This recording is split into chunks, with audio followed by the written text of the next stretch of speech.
And welcome, everybody, to the Tuesday edition of the Just Parlay Show here at the Max Wagers Network. I'm your co-host, Scott Reichel, and joining me once again is parlay for Chris King. And together, we're going to recap the Monday Night Football games. I know they're very entertaining and competitive, so we'll talk about that in a second. By the way, the games are terrible. And we're going to talk about the Tuesday card, which is basically baseball. That's it, right? I mean, we got nothing else to talk about. Yeah, no CFL or, the WNBA's over. Congratulations. Where's my Maction, damn it? Yeah, well, we're still a couple weeks away from that. I want the fun belt. I want my midweek college football action. But, hey, we're only 4 weeks away from the start of the NBA as well. So, I mean, that's just around the corner, too. And then we'll have way too much stuff to talk about. Yeah, it's going to be a lot of fun. I know hockey's going to start out in a couple months as well. NBA, though, looking forward to it. Basketball has normally been my most profitable sport. I'm glad you're looking forward to it because as a Jazz fan, all I have to look forward to is 873 first-round draft picks in the next 6 years. Well, on the bright side, your team wasn't going to win a title anyway with the core, so you got to hope for the victory sweepstakes and start from scratch. So we'll see what happens in the NBA. I got a couple of podcasts that are going to come out for the NBA in the next couple of weeks. But other than that, though, it's starting off with we got to break down the NBA the way we broke down everything else. We can. It's really up to you. I know football's definitely a bigger talking point for most people. No offense to the NBA, but the NFL and college football kind of run things based on actual viewership. We can talk about it. I'm going to be researching it anyway for the podcast, so we can if you want to, but that's really up to you. Good to see AJ's is here. AJ's, I hope you enjoyed the competitive game at Highmark Stadium yesterday. I don't know if you saw, Scott, but Spencer Brown, the Bills' starting right tackle, had posted on Twitter about how great the Bills Mafia was while he was stuck in traffic because he couldn't get to the stadium. Yep. So it was I don't know if he ended up driving around or if they actually got a police escort for him. Last year they had to do that for Diggs before the home opener. But are you a fan of the college system of just having a team bus, or do you think they should just get there whenever they want because they're professionals? Well, I mean, do you think those people are all going to?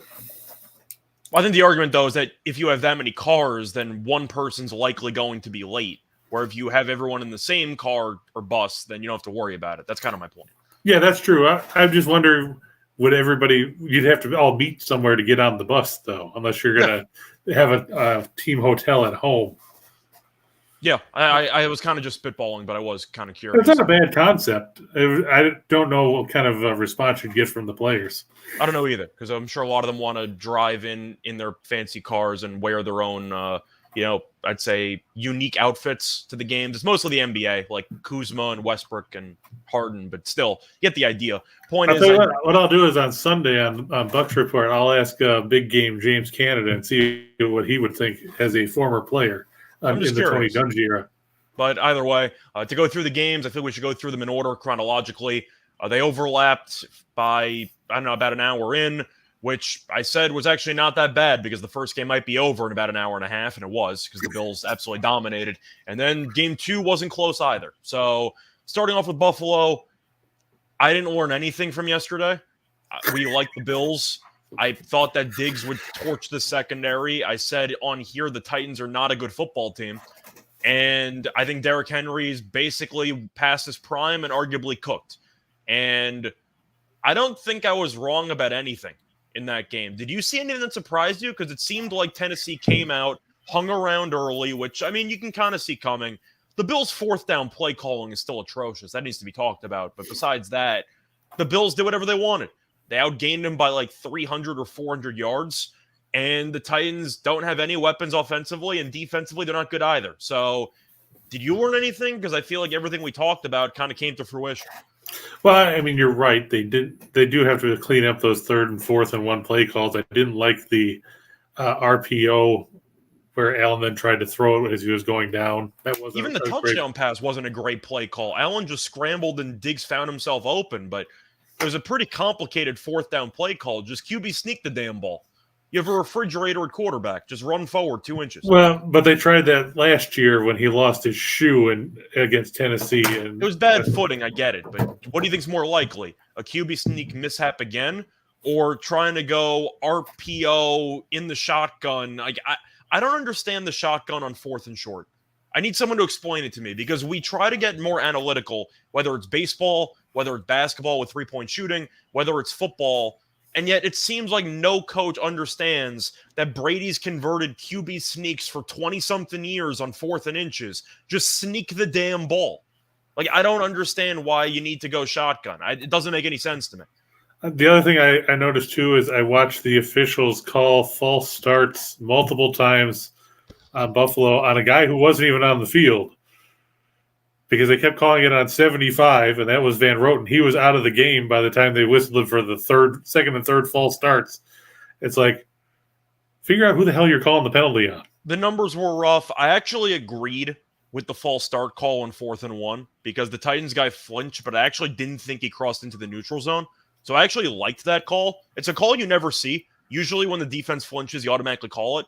I actually thought that he didn't cross the neutral. However, it was an interception. It was a hell of an interception, in my opinion, in the corner, but then the Bills took a penalty. It was in the final 2 minutes of the first half. I thought he picked it. They didn't review it at all. I think you can argue you might not have had full control. Maybe it would have stood. You have to review that. That was close enough to at least warrant a review, don't you think? Well, to me, it looked like he didn't have control when he hit the ground. The ball was how do you still not kind of review moving that, around. though? You have to at least get a better look at it. They should have reviewed it, but that goes back to, I've had issues with the instant replay system since they brought it back with it being in New York where they can just buzz in for the hell of it. I mean, it's been an issue for years, and it's not going to get any better. We're still going to have controversial plays, and at some point that's going to end up costing somebody a game. I mean, that they put it back in because of that whole thing with the NFC title game when Roby Coleman mugged, who was that? Michael Thomas, Tommy Lee Lewis, whoever it was for the Saints. That's why they brought it. That's why they started reviewing the pass interference penalties. That got taken back out. Yeah, I know, but I'm saying that's when they started making the replays more relevant because for the longest time they didn't review anything. I'm trying to think of the first play that actually warranted a review, or like what was the first, because it always happens as a reactionary move to some missed call, and they always over adjust saying this won't happen again. That's usually how it goes when you have these review legislation that ends up getting passed. I'm trying to think of the one like when Testaverde scored when he was tackled at the 3-yard line. Could be, I don't know. Point is, I'm sure there was one moment that basically warranted having automatic review every time. I just don't know how you don't review that. I'm also not sure why NFL teams don't do what the Bills did in that case. I think it was an accident. But we saw it in baseball where Houston would intentionally get a guy thrown out on base because they wanted the other team not to challenge. So you would purposefully sacrifice something in the future so it'd be impossible to review. The Bills took a false start right after what should have been an interception or arguably an interception. It wasn't intentional, but I'm surprised teams don't do that. You sprint to the line, you try to run a play. Why don't you just commit a penalty and they can't review it? True. Or just get up there and do what you see teams do all the time, just spike it. I'm saying, but even if you don't have to worry about that, you can just flinch 20 yards down the field, and it's like, all right, false start. And it's like, all right, cool. You can't challenge this clear incompletion 50-yard gain that we just we'll sacrifice the 5 yards in exchange for the 40 that we just got. I don't know. I always try to push the envelope when it comes to rules in sports, trying to find loopholes, etc. The false start idea following a controversial completion or gain, or maybe just a knee being down that wasn't. I'm surprised teams don't take intentional penalties to avoid reviews. Well, then they'll just implement that you can't do that. But I'm saying usually they wait till the end of the year to start implementing this stuff. True. We saw the damn debacle with the false start situation in special team stuff with Belichick. He'd run an extra minute and 30 off the clock. That was a whole issue for about a year. You always solve it in the meetings at the end of the year, but I am surprised teams don't take more intentional penalties if it prevents a review from going against you. Well, don't forget, then he got pissed when Tennessee did it to him in the playoffs. Yeah, Vrabel did it, and it made perfect sense. But and then Brady threw the pick at the end of that game to lose 20-12 or whatever it was. Yeah, that was his final pass as a Patriot. But you look at the game. I think you're right. Derrick Henry obviously did nothing. They did a really good job, the front seven there, even without Settle and Oliver in the middle. They set the edges. They made him run, east and west instead of getting that, momentum of going upfield where you can bowl people over. Well, Juan also got hurt, which didn't help. But true, but I mean, he's hurt all the friggin' time. Yeah, I know. I'm not saying that he was going to perform well if Juan was playing. I'm just saying it definitely didn't help having to use a backup there on the offensive line. But I saw it in week 1. Henry looked slow. And I'm not going to hold it against him because Tennessee ran him into the ground for about 4 straight years. But he was off a serious leg injury. He came back prematurely at the end of last year and didn't look great. But I saw in week 1 against the Giants, he couldn't move. And I feel like it's going to be an issue all season long, especially when you can stack the box every play because Tannehill can't throw. The team has really no weapons. I thought Burks looked pretty good yesterday, but you can't really get him the ball that much.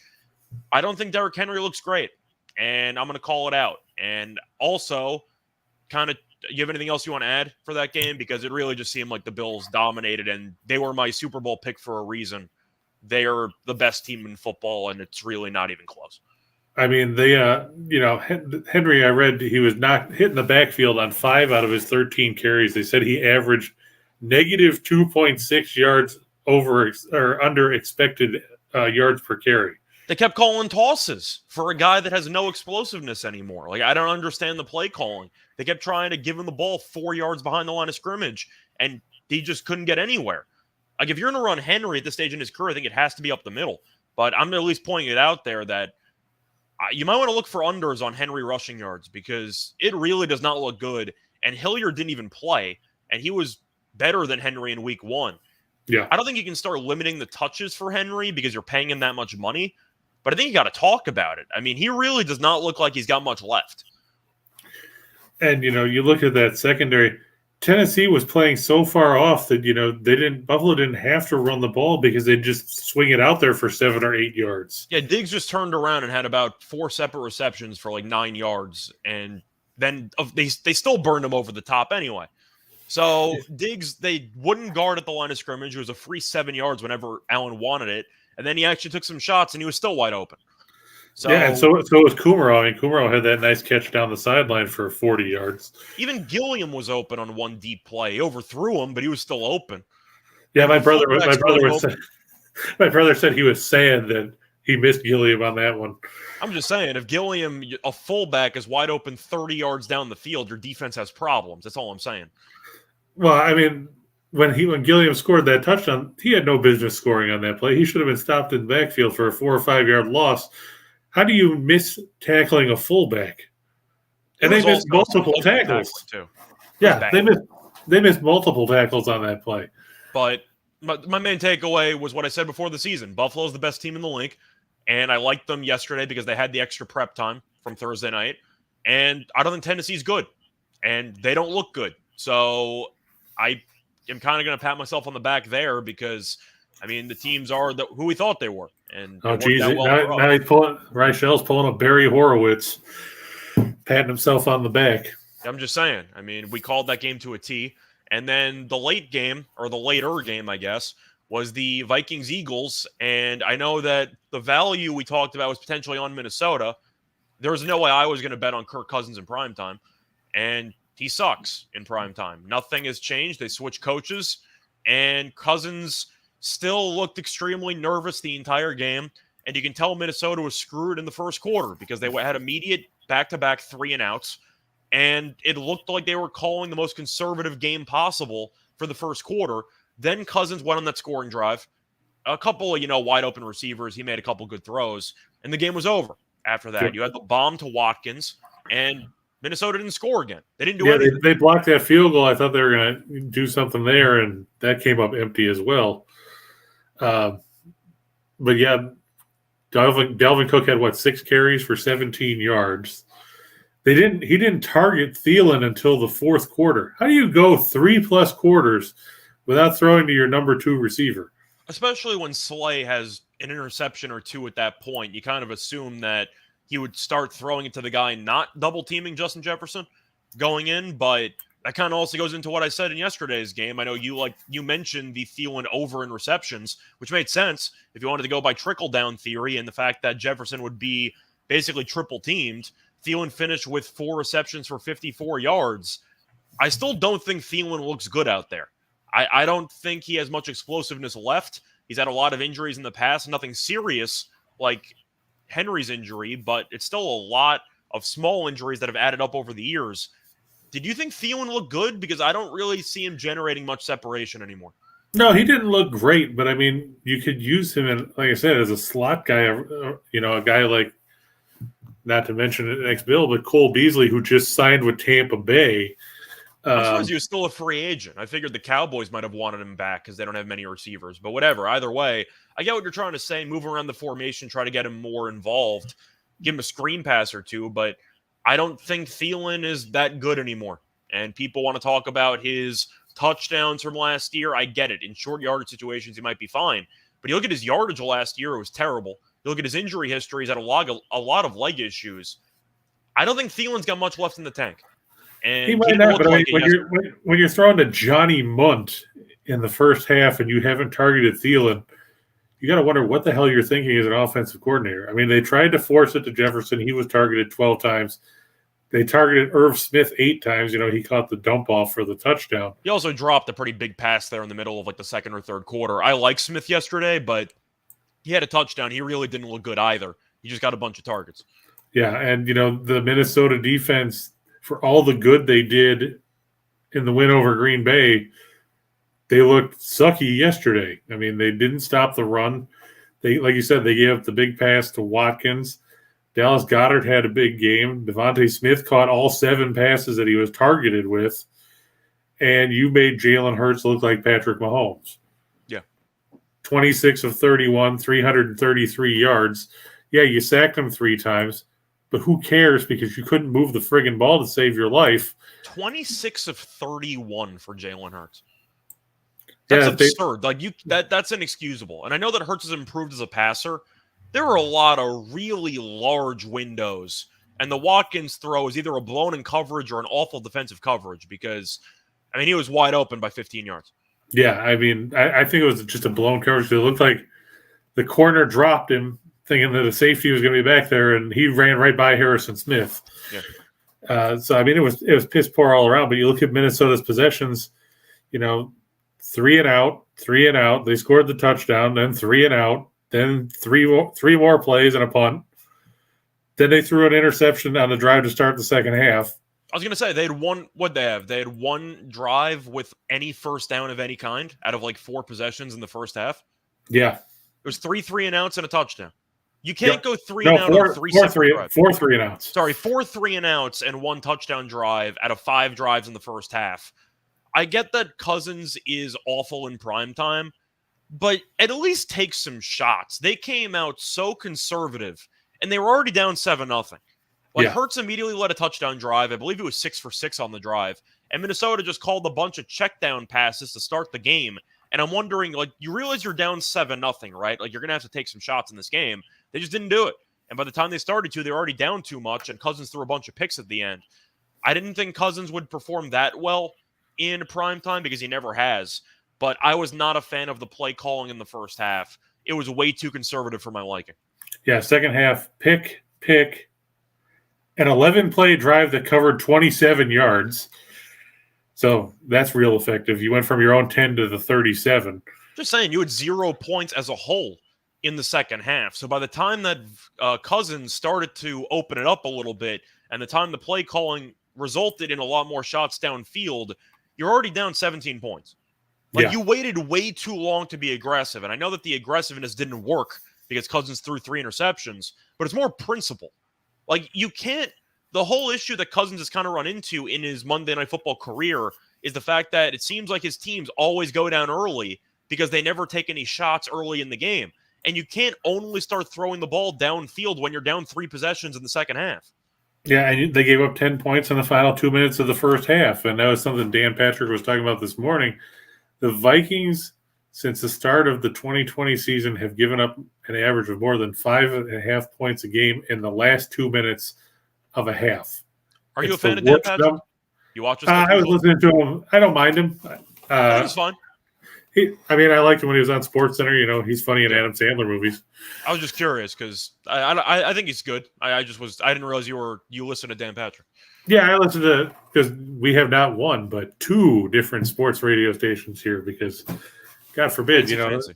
yeah, you get tired of listening about hearing about fucking Clemson, so you change the station and listen to something else. Um, but yeah, he was saying 5.5 points a game in the last 2 minutes of the first half. You can't win games consistently that way. It's also why Minnesota constantly blows leads and why they've been known to be chokers, because they constantly give up points in the final 2 minutes of the halves. Yeah, exactly. But do you have anything else you want to add for either game? Because I'm not sure how long Tannehill has left as a starting quarterback. Probably a little bit longer because the division's so bad they'll be in contention. Yeah, well, you were saying last night it should be relegated. I mean, you look at that division right now, The and Jaguars are in first place. the only team with a win is Jacksonville. Yep. And, they were guaranteed basically to have somebody else have a win because you had Houston play Indianapolis, and they fucking tied. Yeah, and then you had Jacksonville play Indianapolis, and yet you only have one total win with 2 division games so far. Yeah, I mean, it was – and Indianapolis, they got some issues, and it's going to be a rough week for them.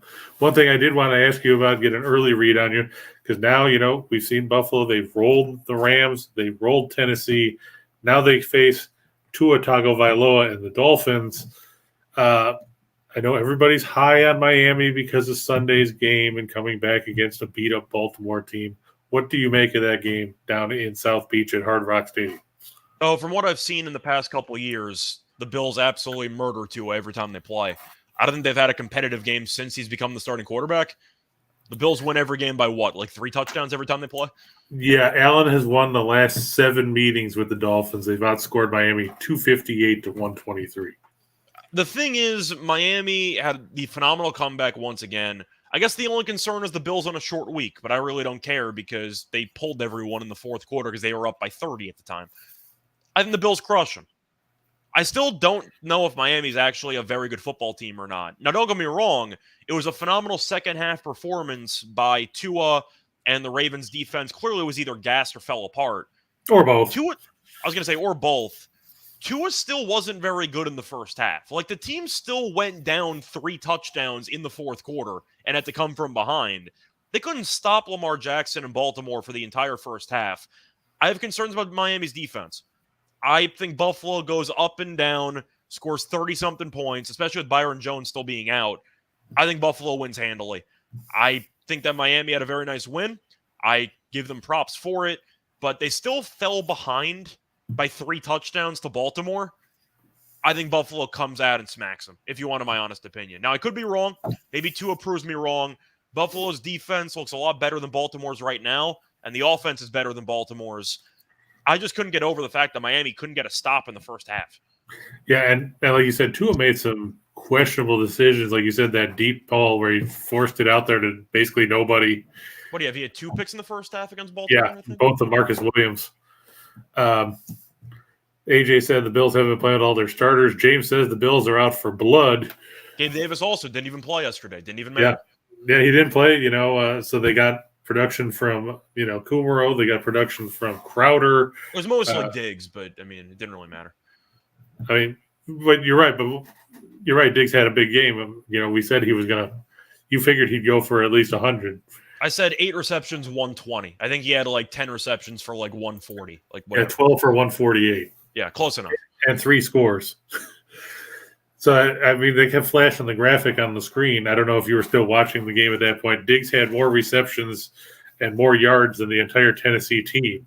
Truth is, I actually just stopped watching at halftime of both games. The games were over pretty early on. I ended up doing a couple podcasts. So you missed all the excitement in the third quarter when Tennessee, when Phillips had the ball on the Buffalo punted for the first time all season. Yeah, and he muffed it. I saw the replay. Yeah, hit him in the face. I missed the interception touchdown as well. But yeah, both games were not good at all. And I can't even complain because the overall finishes on Sunday were so good that I wasn't going to be, greedy. But we thought one game would be competitive. Technically, we were right because the Eagles game was more competitive than the Buffalo game, but both games were terrible. That was kind of the main takeaway from yesterday. It was just a bad overall day for competitive football. But I'm sure a lot of people cleaned up in the public because I'm sure a lot of people had the Bills and a lot of people had the Eagles because you were fading Kirk Cousins. I got to assume the books took it on the chin last night. Well, if anything, they would have given back a bunch of the money they won on Sunday.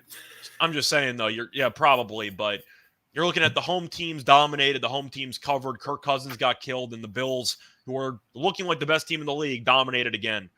I think the only thing that hurt was probably I'm trying to think of the totals, because primetime has been so good to the under, but I feel like people would blindly bet the over, and those split. Yeah, I took the over in the Buffalo game, and the pick six and the extra point pushed it over the number. That was also in the third quarter, so it wasn't even like a bad beat or anything. You just had 0 points of the final 19 minutes.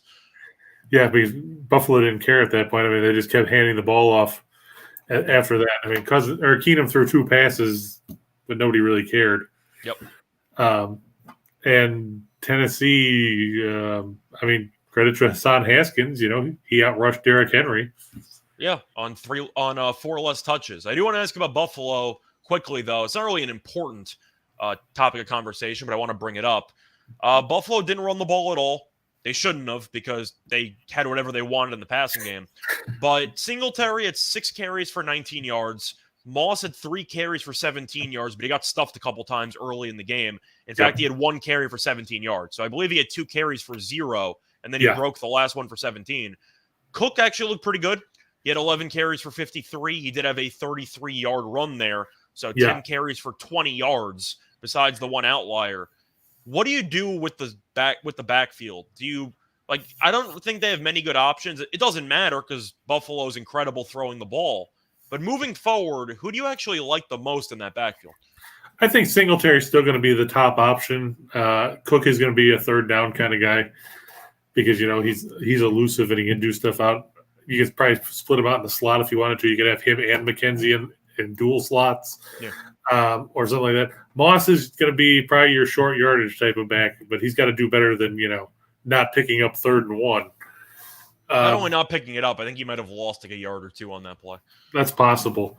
But the thing was, yesterday, Allen only ran the ball once. And they talked about how, he ran it, 10 times or whatever against the Rams. It was the 3rd down conversion. It wasn't even an intentional run. He just broke a couple tackles and picked up 11 on 3rd and 10. Yeah, got away from Simmons on that play. That was the first drive. He didn't have any rush attempts after the first drive. Yep, and it's like you said, Tennessee didn't generate a whole lot of pressure. They don't have anybody. And they didn't have they couldn't play coverage because they kept playing 5 or 6 yards off because they didn't want to get beat. Once again, they didn't got beat anyway. Tennessee does not have a good overall roster. They're not good at anything. And you can make a serious point that Derrick Henry is the best part of their team. And what we've seen in the first 2 weeks of the season, he might be cooked. Tennessee could implode and win 6 or 7 games. The roster overall still be in contention for the AFC South title. That's why we thought that they'd be in contention because the division's so bad. But you look at Tennessee's roster, it sucks. And we talked about it 2-3 weeks ago. They're not good on paper. That's true. I mean, when your top tackler is Roger McCreary, the rookie from where is he from? Auburn? I believe so. And he makes 11 tackles, and they're all solo tackles because Stephon Diggs ate you for lunch, and you're just trying to tackle him after he's got the ball. I mean, you look at, and then Byard had 7 tackles. Byard's, he's a good safety. But he's a safety. He shouldn't be second on your team in tackles. But when you don't have any corners, like the problem was yesterday, and I watched Chris Jackson limp off again I watched him last year when they played Buffalo, and it seemed like every other play he was limping off the field with something, but he got absolutely clobbered on that 33-yard run by Cook because the smart thing is if you're a corner and you see a guy like Deion Dawkins running at you, you probably shouldn't stand in the way. Yeah. Jack Parkman said in Major League 2, don't stand on the tracks when a train's coming through. Mm-hmm. But Tennessee's not very good. Buffalo is. Philly wasn't my pick to win the division. I believe we agreed on that. Yep. I have that. I have the Cowboys also, their win total under. I wasn't expecting them to beat Cincinnati, but Cincinnati might just be a train wreck, so I'm not exactly sure what to expect moving forward from them. Other than that, though, Philly looks really, really good. They also have a very easy schedule. They could be the 1 seed. That's how easy their schedule is. Look it up. Their schedule is an absolute joke. And the only tough games they have are all at home. So I think Philly's got a good shot to potentially win 13 games. So we'll talk about that potentially in the next couple of weeks. But I think it's time to officially move on. We talked half an hour about the NFL because the card today is not very good. But I do want to briefly segue before getting into the actual plays that you have. Want to talk about our sponsor, Caesar Sportsbook. They have a great deal for first-time users of their app or website. Get up to $1,250 of free bet insurance. Download the app today. And as always, check the state's age limits and bet responsibly, most importantly. Besides that, though, my co-host Chris does have his premiums for parlays as well every day. Check the link in the show box below if you want those picks. And also check out Picks and Parlays, Winners and Whiners, and the Max Wagers Network for free picks on YouTube every single day. But now that we got that out of the way, time to move on to your picks for the Tuesday card. Yeah, I send out way too many parlays because I send out 7 every day. And then, it gets to be complicated when there's not a lot of stuff to work with. Just saying, though, 7 parlays. You're getting bang for your buck, though, if you're paying for it. Yeah, I had 3 yesterday that hit. So there you go. Can't complain about that. I mean, people will say, well, you were 3 and 4. Well, you try and pick fucking 75 different combinations to see how it pans out. Steen said Henry's washed up 900 carries in the last 3 years in 39 games. Historically, no back comes back from that kind of use. Ask Larry Johnson. Not to mention the actual leg injury that he had last year. So not only is he just spent based on the mileage, but he also had to recover from an injury last year that, as far as we know, he fully recovered from, but I'm not sure if if it took any bit of explosiveness from him. You might really want to take unders on Henry because his yardage prop's probably still going to be in the 80s, maybe even the 90s in some matchups. I wouldn't take the over. I wonder if they've got one out for this upcoming week yet. It's a little early, so I'm not sure if it might be too early for it, but I'm just going to take a quick glance and see if we got anything on that because I'm curious because you're right, because he did nothing yesterday. I mean, granted, he's going to face some more piss-poor defenses down the line. Play the Raiders next week, so maybe he can go for something, but I just don't see it. I see the explosiveness being, I'd say, 60% of what it used to be. Yeah, we'll have to come back and look at that later in the week because they don't have numbers out yet, but it'll be interesting to see what they come up with. I'm assuming somewhere in the 80s. If I had to guess, 84.5. You're thinking that high, even based on I think facing the Raiders helps. Well, that's probably true. I'm going to guess mid-80s if I had to guess. Yeah, I mean, the Raiders didn't look all that great. They couldn't stop. That was interesting when Arizona went to the option in that game against the Raiders, with pitching it out with Williams and Eno Benjamin and all that. And how'd it go? It actually worked. Yeah, because the Raiders can't stop the run. So that's why I think Henry's going to have numbers. The option. Yeah. So, I mean, unless they put Willis in there. Now, take note, I don't have the Dodgers up here because, I mean, if you want to know if the Dodgers are going to beat the Diamondbacks, you might have been living under a rock. The Dodgers won again yesterday. They're 12-3 against Arizona. They play a doubleheader today. First one's in about half an hour. It's Davies against Grove. The nightcap is Trey Jameson against Tyler Anderson. I heard the name the drink after Jameson. It's possible. Yeah. But I like the Dodgers in both those games, but I wasn't going to put them up because the numbers are ridiculous. Same with Atlanta. It's Charlie Morton versus Richel's favorite pitcher to fade since Yohan Adon isn't around. I got to push back a little bit. Corbin was headed for the loss record, and he turned it around. Yeah, he's 2-2 in his last 5 starts. I'll give him that. That's not bad. That's not bad, man. Of course, I'm still picking Atlanta to win. I'm not going to pick the Nationals, but I was going to say a deeper look at those numbers will show you he's got a 2.90 ERA, but his FIP is 4.46. Just saying, though, 2.90. Like Corbin was on pace to really just not even break the record, but shatter the record. I don't think he's had a loss in his last couple outings, but he's good. He's 2-2 in his last 5. Okay, still, but you're looking at the numbers. He got shelled against Philly, but the other 3 starts around that: 6 innings, 1 run against Baltimore, 7 innings, 1 run against the Mets, 6 innings, 2 runs against the Reds. He's been decent, so I'm not picking him to win this game. All I'm saying is that if you're blindly fading Corbin and you want to take a team total, you might want to tread a little carefully because Corbin's actually been okay. Well, but here comes the counter to that, and that counter is the fact that he's facing Atlanta. Corbin has faced the Braves 3 times this season. He's gotten shelled every time. He's 0-3 with a 988 earned run average, a 2.415 whip. He's given up 26 hits over the course of, I think it's 13 and a third innings. I wrote this up last night, so I'm just pulling my sheet back up. Yeah, let's see. 26. The Braves hitters are 26 for 66. 3 doubles, 3 homers, 7 walks, 15 strikeouts. So their slash line is 394, 452, 576. Yeah, and to go through the individual starts here, 2 starts in July, 5 innings, 6 runs, 5 earned, 6 innings, 4 earned, and then they faced off early in April, and he went 2 2/3, 6 runs. So he's basically giving up 4 runs minimum per start against the Braves. They can still go over the team total. I'm not saying that Corbin's going to pitch well tonight. I'm just saying he has looked better recently than his overall season stats. So just keep that in mind when you want to fade him. Yeah. That's my only point. I'm not picking the Nationals tonight. Right. One other number, the Braves on balls in play against Corbin, average is 479. Well, your average should be high when they go over the fence. Well, that's true. So James asks, how about the run line for the Dodgers? In which game are we talking about? With Grove, I haven't seen a ton about. I know he's pitched a little bit. Davies is prone to giving up runs.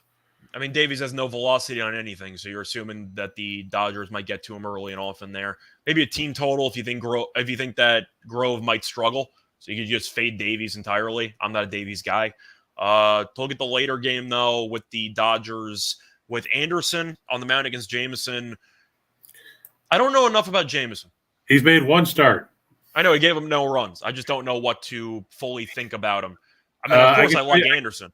I can tell you he sucked in the minors because his ERA is over 6. Yeah, so maybe all the above. Yeah, in the minors, I don't know. Yeah, in the minors this year, split between Amarillo in the Texas League and then Reno in the PCL. 7-13, an ERA of 6.31 in 26 appearances, 25 starts. He gave up 21 homers. He averages about a strikeout an inning, but he gives up 10.3 hits per 9 innings. Walks more than 3 per 9. So he averages more hits allowed per inning than strikeouts. Yeah. He's got 132 and 132 and 2/3 as far as punch outs in the minors. He had 5 in his first start in the majors in 7 innings, but I don't have a ton of faith in Arizona's offense, and I don't really want to put any stock in a guy who's made 1 start. And the bright side, Kimbrel pitched yesterday. Gave up a run, obviously. He did get might not be available play, though, so I mean, there was that.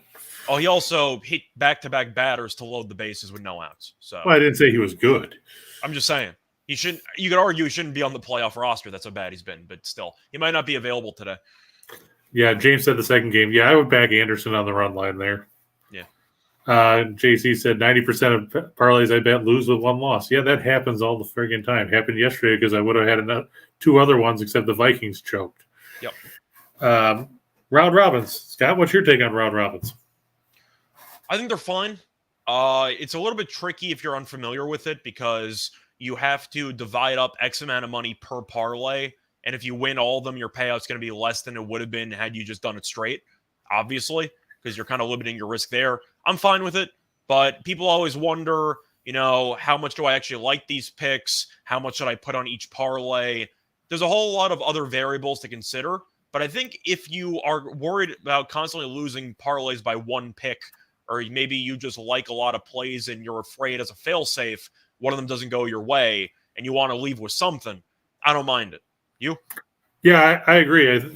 Like you said, there's a lot of variables to factor in, but, it gives you more opportunities to try and make up for some of what you would lose because, as opposed to just throwing it out there on one. I know Steen's a fan of them. Yeah. But it's a good way to, like you said, to hedge your potential losses. Yeah, because if you win like half of your picks, you can still make money. Yeah, because it can get frustrating. I agree with losing 1 game. Thanks, Minnesota. That's what I get for trying to back an underdog. But, what can you do? Yep. But getting to today's stuff here, I'm going to take the Marlins at home against the Cubs. It's Sampson against Pablo Lopez. Lopez looked good his last time out. And, I backed Miami yesterday as well. Edward Cabrera beat up Wade Miley. That's not really a surprise, is it? But Lopez's last start went 6 2/3, gave up 2 runs. Well, Miley is surprising. I'm surprised he's still alive. I haven't heard that name in a while. Did he just come off the IL or something? Yeah, he's been on the IL most of the season. He's only made like five starts. Better late than never. You bring him back with like 2.5 weeks left in the season. You got to get that money's worth. Well, I mean, the good thing was he was cheap because the Reds put him on waivers. Yeah, you can argue that maybe he'd be worth flipping because I'm sure the Reds would actually kill for him now. That's true. Who's in that rotation? I think the Reds would actually like him in that rotation. I'm wondering about the White Sox rotation too, because you're looking and they threw Vince Velasquez the other day. That's never a good sign. You never want to go Vince Velasquez. When you go Velasquez and Davis Martin in back-to-back games, you got to wonder what the hell's going on with the White Sox. Yeah, it's not good. I thought Cueto was supposed to pitch, and then he got scratched Saturday, and he was going to pitch Sunday, and then he didn't pitch Sunday either. Yeah. He's also like 50, so maybe he just threw a lot of innings and his arm couldn't handle it anymore. Well, that could be. But looking at the board here, I'm also going to go with Stripling to go at least 5 1/3 against the Phillies.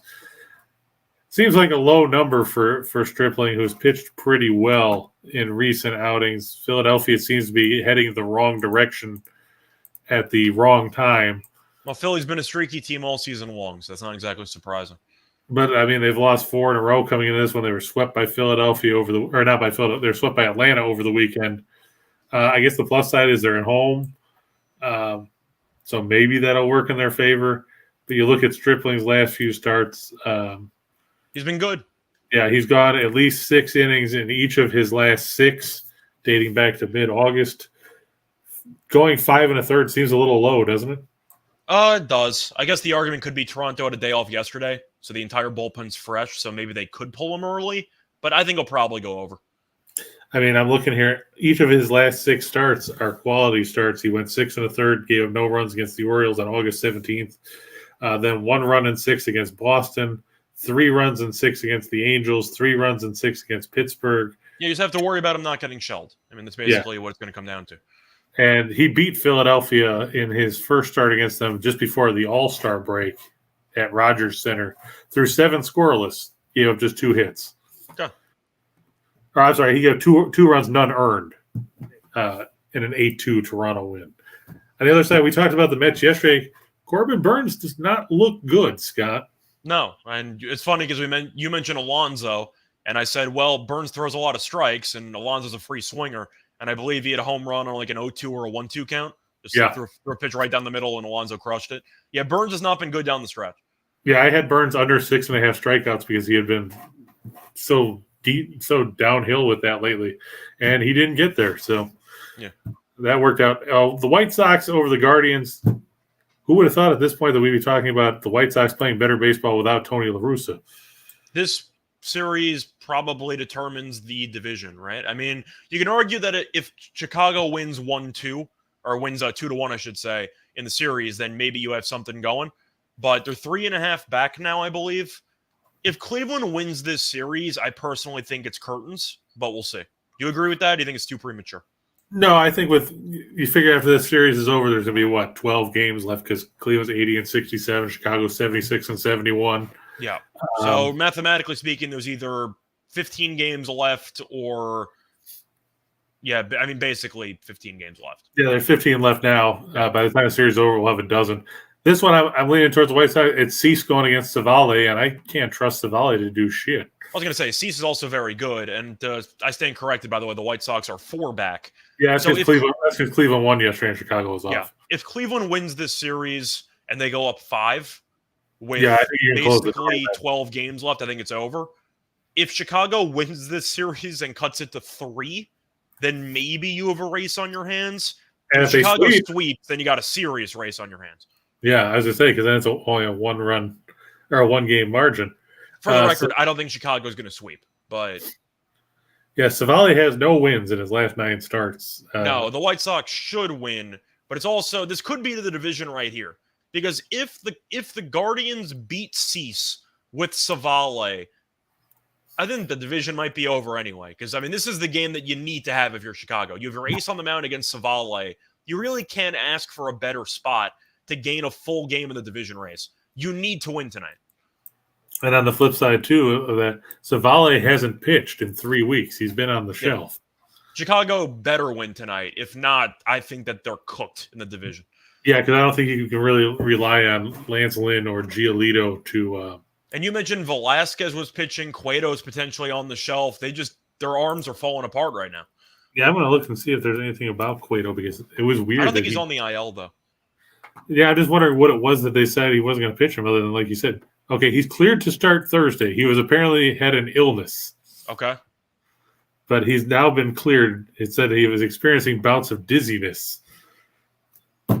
So there you go. But he'll pitch Thursday in the finale, so I guess that means you won't see Davis Martin or Velasquez. I just wonder if you're going to see will they line up Lynn and then Cueto? Will they put Giolito in and then Cueto and save Lynn for the weekend? I think you'd have to roll Lynn and Cueto and bump Giolito, don't you?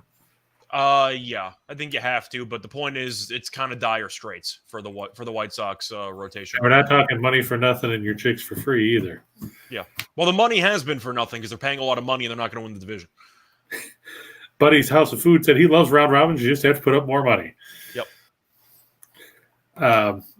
So that covers the 2s for today. We'll take a look at the 4 for the show, and that takes us to Texas, where we've got the Angels against the Rangers. Of course, the Angels did nothing yesterday as we talked about it. Seattle had to get back on track, and they did in a big way as Carlos, I don't play guitar, Santana homered twice, including a grand slam that broke that game open.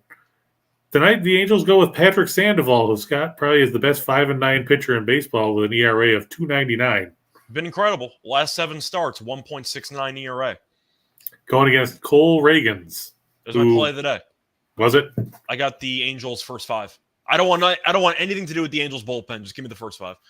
I thought you were going to say you didn't want anything to do with either bullpen. No, because the Rangers' bullpen's technically better. Also, Sandoval really does not go much length. He'll occasionally have a complete game shutout, which was kind of fluky, but he usually goes about, 5 2/3? Yeah, 5 2/3, 6. So I'm not going to bother. I took the first 5. Trout had a day off yesterday, but it was for maintenance, so he's fine. Him and Ohtani should be in the lineup. Yeah, that's why I didn't take Trout out of my shot in the dark part because I just left him in there and just changed the numbers. But I'm with you. I took the first 5 just because I only want Sandoval against Reagans, but I do like the Angels in general. Texas has lost 16 of 21. Yeah, not a good stat. It's rough. I'm going to take the Blue Jays over the Phillies. Like I said, we talked about Stripling already. Kyle Gibson going for the Phillies. Gibson has been one of those guys you can't figure out because he'll either pitch really well or he'll pitch like, Rick Vaughn at the start of Major League 2 when he starts naming his pitches. Yep. Anything good you want to say about either one of those teams? Other than they're both in wild card spots right now? Gibson needs to practice his eliminator because it doesn't work too well. Well, that's a bag of pus. Yeah. Nick Lodolo of the Reds over 6.5 strikeouts. I actually like Lodolo. I think he's good. I think, comparatively speaking, the rotation's so bad he looks like Randy Johnson, but I think he's pretty good. Yeah, he's coming off back-to-back 11 strikeout performances against the Brewers and the Pirates. And I know you're saying, well, it's the Brewers and the Pirates. Who gives a rat's ass? But, those guys are major league hitters too, allegedly. But, Boston, they seem to have pretty much mailed it in at this point, wouldn't you say? As they should have. And they're not necessarily a great lineup. And Lodolo being a lefty, he can make some hay that way as well. And it's got Nestor Cortez. Are you glad Nestor's back? Severino's going to pitch tomorrow? There's some underlying conversations on Yankees Twitter. It's not going to happen, but it's worth potentially discussing. Should Cortez be should Cortez be the game 1 starter in the playoffs? There's been some talk about it on Twitter because Cole has not been very good. Cole's going to start game 1. They're paying him too much money, but I do love the actual discourse. I just find it very amusing that Cortez is being paid roughly like $30 to $40 million less, and there's talk about him potentially starting game 1. I find that kind of amusing. Well, if you were Boone, how would you slot the Yankees rotation in the playoffs? Okay, so first of all, 4 starters. I'm not going to try to make a case for 5. You're going to go with a 4-game. We're going to go with a 4-starter rotation. I think Cole's going to start game 1. He's getting paid too much money. I think he has to start game 1. Cortez, I only want pitching at home because he's been so good at home, and on the road he's been mediocre. So I probably have Cortez at 2, assuming you have home field in the first round. Then for the 3rd starter, it gets tricky. Probably Tyone. Tyone will be the 3rd starter because he's actually been consistent this year. The 4th one's tricky. Do you go Germán or do you go with Montes? Because Montes has been terrible, but you also just traded for him. I think Germán would be the game 4 starter. I think Montes is coming out of the bullpen. So you'd have Montes and Severino coming out of the bullpen? As of right now, yeah. Severino, I think, has to come out of the bullpen. He's not going to have enough actual, Yeah, he's not going to have enough build-up. His arm's going to be too rusty to actually go 5. I think he'll be a mid-relief guy anyway. The Montes situation's tricky because Montes has been so bad since they traded for him. I think he can't start. So I think if you're asking right now, Germán's been good for the last couple outings. I'd probably pick him as game 4 if I had to pick it. Do you like Cortez's strikeout potential here facing the Pirates? Yeah, I think Cortez is a very good pitcher. And I think the Yankees have a really good shot to put a full stranglehold on this division. You have the Pirates, who are 27-49 on the road. I said before the season started, I thought they would lose 100 games. It didn't look good early, but they're 8 away. So they got a shot at reaching 100. But the Yankees are 50-22 at home. Cortez has been incredible at home. I have to like Cortez in this start. I think he'll pitch well, and I think you're going to end up seeing him probably go 6 innings, 7 strikeouts, give or take. Now, are they going to stretch him out? Because he only threw 65 pitches against Boston in his last start. I thought he also struggled in that outing. No, he gave up 1 run on 3 hits, struck out 7.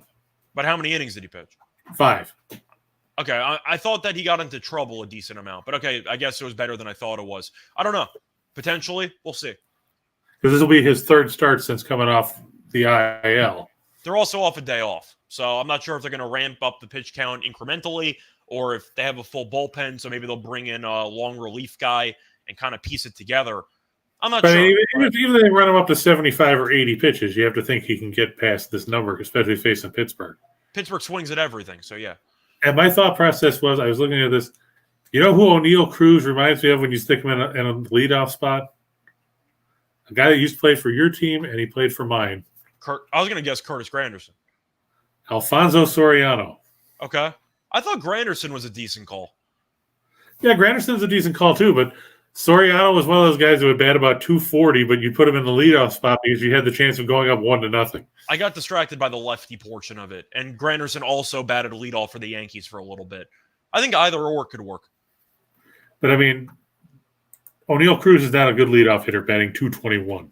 No, but he has speed, and when he hits the ball, when or if, it tends to go pretty far.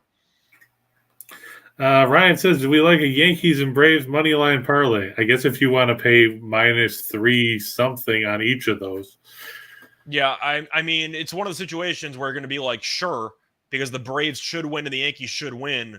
I'm also not a big fan of huge money line parlays in baseball of all sports. Like college football, I'm fine with because the best team usually wins. Because everybody can take Alabama at -50,000. Basketball, too. Baseball's always volatile. So I try to stay away from moneyline baseball parlays, but I think both teams are going to win tonight. Yeah, I think both teams are going to win. I'm just, the tough part is at -303, which is the best line that I see on both of those teams. Your ROI is kind of, deflated to nothing. Yeah. But by the same token, if you look at the run lines, the Yankees are -145 at -1.5. And the Braves are, well, they're higher than that. They're -159. But, I mean, that's still a better return than -303 on both. Yeah. And the Pirates have now switched starters. They've now gone to Luis Ortiz is supposed to start instead of, I don't remember who the hell they had slotted originally. But I think, the Yankees should be able to put up some runs. And we know Pittsburgh, like Scott said, is a terrible road team. And they don't do a whole lot offensively as it is. Yeah, and offensively, the Yankees have actually been decent lately. So perhaps they can keep it rolling. Yeah, especially against a piss-poor lineup. and playing at home. Mm-hmm. And meanwhile, Washington is Washington. They got a lot of free swingers in that lineup. In Atlanta, outside the Dodgers, you'd probably have to say they have the deepest lineup in the league. I think so. But anyway, you want to move on to the shot in the dark? Yep. Ryan said it's minus 150 for the money line parlay on those two. I don't think it's worth it in baseball. But for the shot in the dark, we'll take a look at some of these guys. How about Corey Seager, Scott? Been pretty good for Texas this year, even though nobody really talks about him because, I saw somebody put up a meme where, he's the war comparison with him and Semien. Yeah, you saw that one? Yeah, or was that you? Foolish Baseball, I think, that posted. Oh, yeah, that's who it was. He's been quietly good. I mean, if Texas had some pitching, they might have been able to make some noise this year. Well, he had that streak. He had like 6 straight games with a homer, and then that was the only time anyone ever talked about him for the entire season. Yeah. Trout, like you said, I think he might go yard tonight. You think so? That's not a hot take. He's Trout, but Reagan's is awful. He's also a lefty, and the fact that you have Trout and Ohtani together, you actually have support now for either of them. I feel like I have to like the Trout to go yard, or maybe even Ohtani. I think they get to Reagan's early and often. Yeah, Reagan's has given up 5 homers in 25 1/3 innings at the major league level this season. Still looking for his first win after 6 starts. Hey, Pete Alonso did us right yesterday. Today he faces Aaron Ashby, who's coming off the DL, Scott. It was going to be my honorable mention for my play of the day, but unfortunately when I was recording it, the line was not out yet for the Brewers game, so I couldn't do it. But I have to like Alonso to dominate. Ashby's 2-10. He's terrible. Yeah, he sucks. Yeah, he's not. And that's no lie. Surprisingly, the line on that game isn't that bad because I put the Mets down on one of my parlays, and like you said, the line wasn't out, so I just put Mets. Because what is the line? It is now. The money line shows the Mets at minus 114. The highest is minus 122. And Carrasco's pitching, right? Yep, Carrasco and Ashby. I got to like the Mets in that one, especially with Ashby off the IL. I mean, worst case is Mets first 5, and you just hope that Ashby sucks. So yeah, run line is Mets plus 145 at minus 1.5. Unless the argument is the Mets have just clinched a playoff spot, so they might be hungover. Yeah, but they can't afford to be hungover with Atlanta right behind them. That's the point. So I'm trying to think of any argument you could make. I think that's the only argument there is. But I like the Mets in the game. Yeah, and I'm just wondering who, is going to pitch some of these games down the stretch. I see this. Milwaukee says Lauer is questionable Friday because he's been on the shelf. Peralta's still not going to be back with his shoulder inflammation until the end of the month at best. We talked about how Burns has struggled. So that leaves you Woodruff as pretty much the lone guy standing because Hauser only lasted 3 innings in his last start. And we talked about the summer of George yesterday. He hasn't been great. No, their whole rotation has been underwhelming. Woodruff's been fine, but even Burns has struggled. Yeah, and that's the problem is they banked on that rotation, A, staying healthy, and B, winning games, and they haven't been able to do it. Like you said, Ashby's 2-10, his ERA is 4.58, but his WHIP is 1.43, and those kind of numbers aren't going to get it done. Yeah. Buddy says the Mariners on the money line and the over. Let me just look because Luis Castillo and J.P. Sears. I like Castillo. I think he was a good acquisition by Jerry DiPoto. They gave up a lot, but it's clearly worth it because Seattle's probably going to the playoffs. So For that's the worth first it in itself. time in eternity. First time since they set the win record at the time. Yeah, I actually lived in Seattle that year. It was a good year until they played the Yankees. Yeah, well, I'm not a Mariners fan, but I mean, I meant locally, but yeah. Yeah, I went to Safeco Field for the second game after it was opened when they played the Diamondbacks. Underrated stadium. Yeah, it's a nice park there. Get a good breeze off the water and stuff. But I can see it going over. I mean, Oakland gives up a lot of runs. I mean, your buddy J.P. Sears is going for the A's, but I liked him, but he hasn't been as good lately. So yeah, I wonder if he's kind of hit a wall of sorts. He might have. Devers over 1.5 total bases. It's the Red Sox and the Reds. Yeah. Playing in that bandbox, anything can happen. Ramirez over 1.5 total base. He's plus 150 because it's Cease. But Cease, I don't know. I don't see him going 9, which means he's going to get at least one at bat against the bullpen. Somebody, yeah. maybe even Hendricks. I don't even know. Yeah, BJ said he just put a ticket in for the Braves and Mets 2-teamer. Good luck, BJ. Yeah, he said both teams playing for something. He loves the value. That's a valid point. I mean, there's a lot at stake for those teams, and they'll meet up next week. Yep. By the same token, I said Devers. I'm going to take the Reds over the Red Sox. Scott, you have anything to say about Brian Bello? He's been better lately, but I like the pitcher for the Reds more. And we said before, both teams don't really care about the games. You're going to be plus money on a team that might have the better starting pitcher. Plus 200 on the run line, I like. They're at home. Maybe the Reds can get something going. True. Castillo over 7.5 strikeouts at plus money. I'll take it. It's the A's. They've been striking out basically 1 out of every 3 plate appearances over the last month. It feels like 1 out of every plate appearance. Well, that might be certain games. You never know. Yeah. Christian Javier.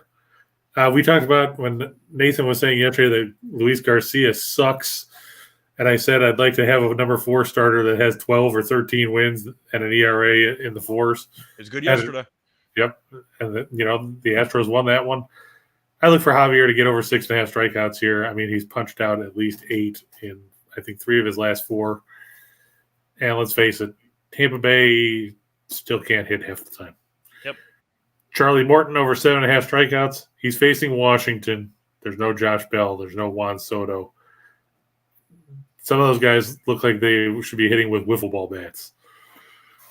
And then Gibson over 4.5 strikeouts because he rotates in duds where he strikes out 2 and then he'll strike out 11 and then he'll strike out 2 and then he'll strike out 11 and then he'll strike out 3 and then he'll strike out 8. So I'm going to just mix it in the middle and say he gets to 5.